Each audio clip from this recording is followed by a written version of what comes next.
New at 11 o'clock, the residents of Rock Springs Vista are now left trying to figure out their next move as their HOA voted in favor of increasing their community's fees by 168%. In fact, you might recall we covered that meeting just last week. 8 News Now reporter Madison Kimbrough heard from both sides tonight, joins us near Buffalo and Summerlin Parkway with more.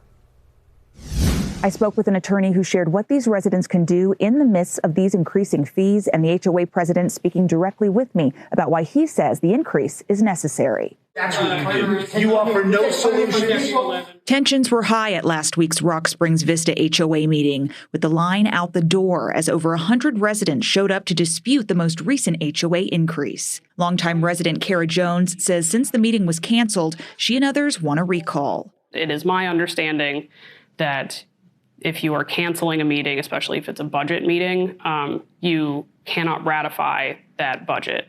Stating that it's the lack of transparency between the board and the residents that's so frustrating. The jump that we're experiencing from 278 to 416 is enormous. I want our monthly assessment to be reasonable and also be able to fund our community. And attorney Nick Haley with the Legal Aid Center of Southern Nevada stepping in. There's many ways to fight this. In the case of an old association, you're eventually going to have to replace plumbing, sewer lines, roofs. You also need to have your residents prepared for those expenses. Also stating that if a board meeting is canceled and doesn't allow its residents in, it's violating code. But it would have to have been held according to NRS 116, which is the law governing all associations in Nevada.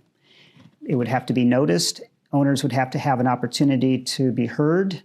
The president of the Rock Springs Vista HOA, Marcus Grafter, sharing his side, acknowledging that things got out of hand at the meeting, but insists that this increase is warranted.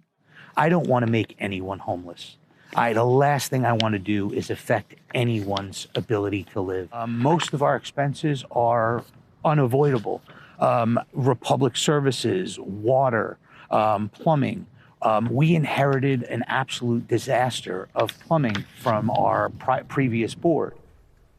Now, the attorney telling Madison that another resource available to these residents would be to file a complaint with the Real Estate Division of Nevada, which regulates and enforces HOA laws. Now, the next Rock Springs meeting for the HOA is set for January.